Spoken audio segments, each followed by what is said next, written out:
मैंने कहा कर्म से वो हिंदू नहीं लगते, हम्म। और जन्म से वो क्या है वो सब जानते हैं, पूरी दुनिया जानती है। इसलिए हिंदुस्तान को फील नहीं कर पा रहे वो। कर भी नहीं पाएंगे, क्योंकि पहले वो, मुझे ऐसा लगता है कि पहले वो समझते थे कि हिंदुत्व ही भाजपा है। अब वो ऐसा मानने लगे हैं कि हिंदू होना ही भाजपा ही है। इसीलिए वो जब बांग्लादेश के अंदर हिंदुओं पर जुल्म हुआ, बांग्लादेश में हिंदू जलाए जा रहे हैं, तो उन्होंने एक बार भी ये शब्द का प्रयोग नहीं किया, इस शब्द का, कि हिंदुओं पर अत्याचार हो रहा है। अब मनोज जी देखो, बांग्लादेश में हिंदुओं को मारा जा रहा है जी, गाजर मूली की तरह काटा जा रहा है, जलाया जा रहा है। एक बयान बताओ जिसमें उन्होंने ये कहा हो, एक स्टेटमेंट, पार्लियामेंट के बाहर, पार्लियामेंट के भीतर, कि हिंदुओं पर जुल्म हो रहा है। हिंदू शब्द का प्रयोग नहीं किया है, ये कहा है कि वहां अल्पसंख्यकों पर जुल्म हो रहा है। नहीं, एक बयान तो दिग्विजय सिंह का भी आया, उन्होंने कहा कि बांग्लादेश में जो हो रहा है ना, वो बेसिकली भारत में मुस्लिमों के प्रति जो व्यवहार किया जा रहा है उसकी प्रतिक्रिया है। नहीं, मैं ऐसा नहीं मानता। भारत में मुसलमान पूरी तरह सुरक्षित है। तो फिर दिग्विजय सिंह क्यों बोले? भारत में मुसलमानों का पूरा सम्मान है। फिर दिग्विजय भारत जितना हिंदुओं का है उतना मुसलमानों का है। लेकिन भारत के मुसलमान बहन भाइयों को ये सोचना होगा कि जिस मिट्टी में आप पैदा हुए हैं इसी मिट्टी में मिलोगे। तो जो इस्लाम मां के कदमों में जन्नत बताता है, वो मादरे वतन की तौहीन की इजाजत नहीं दे सकता। बहुत बढ़िया। तो ये मौलाना आजाद का देश है, अशफाकुल्लाह खां का देश है, एपीजे कलाम का देश है। हाँ, लेकिन आप रहोगे हिंदुस्तान में और गीत गाओगे पाकिस्तान के, गीत गाओगे बांग्लादेश के, तो ये नहीं चलेगा। तो दिग्विजय सिंह गलत बोले? इसलिए दुनिया में कोई भी देश, कोई देश, इवन मुस्लिम कंट्री में भी मुसलमान इतना सुरक्षित नहीं है जितना भारत के अंदर है। और मैं दावे के साथ कहता हूं, जब तक इस देश की बागडोर नरेंद्र मोदी जी के हाथ में है, तब तक इस देश के एक भी व्यक्ति को डरने की जरूरत नहीं है। तो दिग्विजय सिंह ने गलत बोला? अब दिग्विजय सिंह जी क्यों ऐसा बोल रहे हैं? मुझे लगता है कि उन्हें कांग्रेस का अध्यक्ष बनना चाहिए था, और वो दिग्विजय सिंह को रोका। दिग्विजय सिंह समय जी, तो वो गुरु कहलाए जाते थे। दिग्विजय सिंह जी एक बहुत ही शानदार इंसान है। दिग्विजय सिंह जी का मैं बहुत सम्मान करता हूं जी। दिग्विजय सिंह जी के ऊपर बहुत अत्याचार हुए हैं। हालांकि लोग कहेंगे कि दिग्विजय सिंह ने बहुत अत्याचार किए। दिग्विजय सिंह संगठनात्मक क्षमताओं से वाकिफ इंसान है। तो फिर पार्टी आगे क्यों नहीं बढ़ाती? हर बार पीछे कर देती है। दिग्विजय सिंह के कहने पर फैसले होते हैं, ये बहुत बड़ा भ्रम है देश में। दिग्विजय सिंह के कहने पर कोई फैसला नहीं होता। जो फैसला दिल्ली करती थी उसी को दिग्विजय सिंह जी जस्टिफाइड करने की कोशिश करते थे। जब राहुल गांधी जी ने कहा हिंदू और हिंदुत्व अलग है, मैं हिंदुत्व को मिटाना चाहता हूं, तो मुझे दिग्विजय सिंह जी से मेरा बहुत लंबा डिस्कशन हुआ जी। मैंने कहा नारी से नारित्व अलग कैसे हो सकता है? हाँ। पुरुष से पुरुषत्व अलग कैसे हो सकता है? मानव से मानवता अलग कैसे हो सकती है? क्या जवाब है? राष्ट्र से राष्ट्रीयता अलग कैसे हो सकती है? जवाब क्या है? तो हिंदू अलग है, हिंदुत्व अलग है, ये कैसे हो सकता है? जवाब क्या है? हंसने लगे, बोले महाराज डिफेंड करना है, कोई लॉजिक निकालो। तो मैंने कहा राजा साहब मुझसे नहीं हो पाएगा। तो कांग्रेस के मंथन में जो जहर निकला उसे दिग्विजय सिंह पी गए। हाँ, यस, दिग्विजय सिंह ने विष पिया है। विष पिया? हाँ, और ये बात मैं डंके की चोट पे कह रहा हूं, और मैं आज भी कह रहा हूं, और मैं तब कह रहा हूं जब मैं नरेंद्र मोदी जी के साथ हूं। मतलब कांग्रेस का जो हिंदू विरोधी रवैया है, हिंदुत्व विरोधी रवैया है, वो था तो कांग्रेस का, लेकिन दिग्विजय सिंह ने उसे अपने ऊपर ले लिया। हाँ, जैसे राजकुमार युवराज उदय सिंह को बचाने के लिए पन्ना धाय ने कुर्बानी दी, वैसे ही दिग्विजय सिंह, मेवाड़ की रक्षा के लिए। वैसे ही दिग्विजय सिंह ने दे दी। हाँ, और जब उन्हें कांग्रेस के अध्यक्ष के पद के चुनाव के लिए उन्होंने मन बनाया कि चुनाव लड़ूंगा, तो उन्हें रोक दिया गया। आप पूछना कभी, नहीं पता है, आप ये भी पूछना पर्चा भी ले लिया। नहीं, आप ये भी पूछना किसने रोका, क्योंकि मुझे उन्होंने स्वयं कहा था एक दिन कि यदि राहुल गांधी जी, प्रियंका गांधी और सोनिया जी में से चुनाव कोई नहीं लड़ेगा गांधी परिवार से, तो मैं चुनाव लड़ूंगा। ये स्टेटमेंट था मुझसे उन्होंने कमिटमेंट किया था। वो ऐसे आदमी है, he is man of commitment. तो अब लड़ जाना चाहिए, पार्टी को बचाना है तो। अब ये तो वो जाने, मैं तो पार्टी में हूं नहीं। क्यों? मैं कहाँ पार्टी क्यों? में? भविष्य में कोई ऐसी स्थिति हो सकती है जब योगी आदित्यनाथ उत्तर प्रदेश के मुख्यमंत्री हो सकते हैं, तो फिर आचार्य प्रमोद कृष्णम काहे नहीं कांग्रेस की तरफ से या गठबंधन की तरफ से उत्तर प्रदेश में मुख्यमंत्री के उम्मीदवार नहीं हो सकते? हिंदुत्व का चेहरा है और बाकी के समाज और समुदाय के प्रिय हैं। मनोज जी, अगर मैं अयोध्या ना जाता तो मैं सांसद होता, कहीं से भी लोकसभा जीत के आता, क्योंकि समाजवादी पार्टी और कांग्रेस मिलकर चुनाव लड़ी 2024 में। लेकिन मेरे लिए संसद जाना बड़ी बात नहीं है। मैं राम और राष्ट्र पर समझौता नहीं कर सकता, और ये जो विपक्ष है ये रामद्रोही हो गया है। तो राम और राष्ट्र के खिलाफ बात करने वालों के साथ मैं कहां जा पाऊंगा? कभी सद्बुद्धि आ गई तो,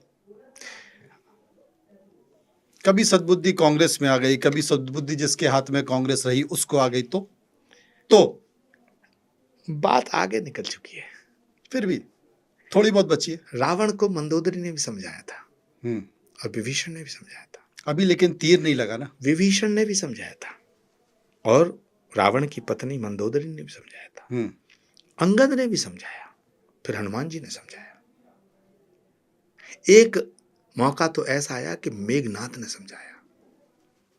मेघनाथ ने कहा कि पिताश्री, मैंने आज का युद्ध देखा है, मैंने जिन जिन शक्तियों का प्रयोग किया उन्हें कोई सामान्य प्राणी झेल नहीं सकता, इसलिए लक्ष्मण और राम सामान्य मानव नहीं है। तो रावण ने मेघनाथ को कहा कि अच्छा, प्रश्न यह पैदा होता है कि जब विनाश सुनिश्चित हो जाता है, तो जब नाश मनुज पर छाता है पहले विवेक मर जाता है। तो मैं अपने सवाल को थोड़ा सा विस्तार से कहूंगा। आपका ये मतलब है कि अमित शाह और नरेंद्र मोदी सामान्य मानव नहीं है। आपने ये कांग्रेस को पहले भी समझाया, कांग्रेस को जो प्रमुख हैं उनको भी पहले समझाया, लेकिन वो समझने को तैयार नहीं है। और जब आपने कहा कि जब बुद्धि भ्रष्ट हो जाती है तो फिर देखिए दो बड़ी बातें हैं। सामान्य मानव कौन है और असामान्य यानी विलक्षण कौन है, इसका कैसे फैसला होता है? इसका फैसला फैसलों से होता है। मनुष्य का व्यक्तित्व उसके कृतित्व से बनता है। मैं दावे के साथ कहता हूं, नरेंद्र मोदी सामान्य प्राणी नहीं है। मेरे इस बयान के बाद बवाल होगा। मैं बिल्कुल गारंटी से कह रहा हूं, मैंने ऐसी अनुभूतियां की हैं कि उन पर कोई विशेष दैवीय कृपा है और उनके जो फैसले हैं वो कृपा उसमें परिलक्षित हो रही है। वो दिखाई देता है उनके फैसलों में, उनके व्यवहार में, उनके आचरण में। 370 हटाने का फैसला साधारण नहीं था। लॉकडाउन लगाने का फैसला साधारण नहीं था। नोटबंदी का फैसला साधारण नहीं था। राम मंदिर की प्राण प्रतिष्ठा समारोह का फैसला साधारण नहीं था। देश की जमीन से पाकिस्तान के 9 ठिकानों पर और ऑपरेशन सिंदूर सामान्य नहीं था। और श्री कल्की धाम का शिलान्यास, भगवान के अवतार से पहले श्री कल्की धाम का शिलान्यास उसकी आधारशिला को स्थापित करना और राम मंदिर का निर्माण भी सामान्य ये नहीं। सामान्य नहीं था। और आई एम सॉरी टू से, ये कोई फैसला नहीं हो पाता अगर इस देश के प्रधानमंत्री नरेंद्र मोदी ना होते। एक सवाल और बताऊं आपको दूसरी बात, नरेंद्र मोदी जी के साथ जो अमित शाह जी का कमिटमेंट है, ये भी बहुत बड़ी बात है। ये तो राम और हनुमान जैसी स्थिति हो गई। भगवान राम के साथ जो कमिटमेंट हनुमान जी का था, मैं भरत जी की बात भी नहीं कर रहा हूं। भरत सबसे प्रिय भाई हैं भगवान राम के, लेकिन वो भी खड़ाऊं से राज किए। मैं हनुमान जी की बात कर रहा हूं। अमित शाह जी को मैंने बहुत, उनके फैसलों को, उनके स्टेटमेंट्स को बारीकी से मैं देखता था। जब मैं कांग्रेस में था तब भी मैं इसकी चर्चा भी करता था कि नरेंद्र मोदी जी कितने भाग्यशाली हैं कि उन्हें अमित शाह जैसा एक ऐसा व्यक्ति मिला है जो पूरी तरह उनके प्रति कमिटेड है, समर्पित है। और कुछ लोग चर्चा करते थे कि साहब अमित शाह प्रधानमंत्री बनना चाहते हैं। भाई, प्रधानमंत्री सब बनना चाहते हैं, लेकिन मैं दावे के साथ ये कह सकता हूं अपने अनुभव के आधार पर, ये वक्त मेरी कभी अमित शाह जी से बात नहीं हुई, माफ करना। ये वक्त भी बताएगा, लेकिन ये वक्त तय कर देगा कि देखिए अमित शाह प्रधानमंत्री नहीं बने या नहीं बनेंगे। नहीं, मैं ये नहीं कहना चाह रहा। मैं ये कहना चाह रहा हूं नरेंद्र मोदी जी के रहते हुए वो इस विषय में सोचते भी नहीं। बिल्कुल सही। ऐसा कमिटेड व्यक्ति जी, ऐसा विद्वान और टारगेटेड, हाँ, शार्प शूटर कह सकते हैं, एकदम वो मोदी जी को मिला। तो ये संयोग है, और ये सहज नहीं होता। मैं ये कहना चाहता हूं, ये दैवीय। एक तो नरेंद्र मोदी जी के फैसले, ऊपर से अमित शाह जैसा एक व्यक्ति, उन्हें पूर्णतः समर्पित। भाई, जरा से संकट में लोग भाग जाते हैं। यहाँ तो अमित शाह को क्या कुछ झेलना पड़ा, है ना, क्या कष्ट झेलना पड़ा, तो मुझे जेल जाना पड़ा, उसके बावजूद साथ नहीं छोड़ा। तो मैं ये कहता हूं ऐसा कमिटमेंट किसी और पार्टी में नहीं है। एक सवाल है, ऐसा कमिटमेंट किसी और नेता के साथ किसी दूसरे नेता का नहीं है। वाकई ये मैं भी महसूस करता हूं। एक सवाल है, पश्चिमी उत्तर प्रदेश की जो राजनीति है वो संभल के इर्द गिर्द घूमने लगी है। हरिहरनाथ मंदिर, कल्की धाम और विष्णु का 10वां अवतार, ये प्रयोगशाला है या महज संयोग? नहीं, मैं नहीं ऐसा मानता कि पश्चिमी उत्तर प्रदेश की राजनीति संभल के इर्द गिर्द घूम रही है जी। संभल वो स्थान है जहां भगवान का अवतार होगा, तो पूरे देश की राजनीति वहां उसके इर्द गिर्द घूमेगी। संभल केंद्र होगा, निश्चित होना चाहिए। जैसे एक जमाने में हस्तिनापुर, ऐसे ही संभल।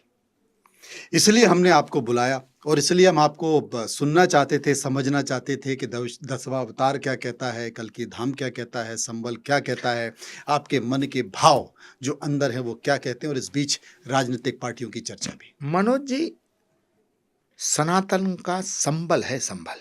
होए क्या बात है, बहुत। और जब प्रधानमंत्री जी पिछले वर्ष श्री कल्की धाम का शिलान्यास करने हमारे यहाँ आए थे जी, संभल की पावन धरा पे जिस दिन से नरेंद्र मोदी जी के चरण पड़े हैं, उसके बाद संभल की एक विलक्षण पहचान पूरे विश्व में हो रही है।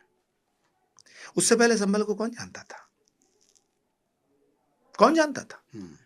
लेकिन पिछले वर्ष फरवरी में जब प्रधानमंत्री नरेंद्र मोदी आए, उसके बाद देखिएगा, ये भी एक दैवीय संयोग है।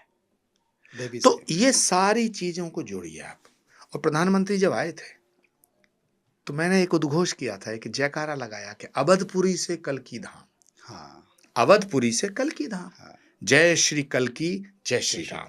तो प्रधानमंत्री जी ने अपने उद्बोधन में इस बात को कहा, इस बात को उन्होंने रखा कि ये सनातन के केंद्र के रूप में स्थापित होगा, भविष्य को दर्शन देगा, दिशा देगा। बिल्कुल दर्शन देगा। और तब जबकि पूरा कलयुग कल्की धाम के इर्द गिर्द और विष्णु के 10वें अवतार को समझना चाहता है, जानना चाहता है, महसूस करना चाहता है।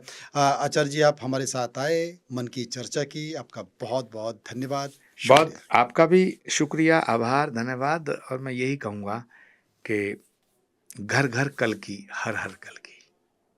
बहुत बहुत शुक्रिया। घर घर कल्की, हर हर कल्की, कली काले कल्की शरणम। तो आप भी संभल आइए, श्री कल्की धाम आइए, और आपके इस प्लेटफॉर्म के माध्यम से पूरी दुनिया के आपके दर्शकों को मैं हाथ जोड़ के निवेदन करना चाहता हूँ कि एक बार उस धराधाम पे आइए, जहाँ भगवान के अवतार से पहले कल की धाम का निर्माण हो रहा है, जहाँ भगवान आएगा। ज़रूर। और लोग लोग उसे समझना भी चाहेंगे, उस ऊर्जा को जानना चाहेंगे, इसलिए ज़रूर आएँगे। बहुत-बहुत शुक्रिया। धन्यवाद, थैंक यू।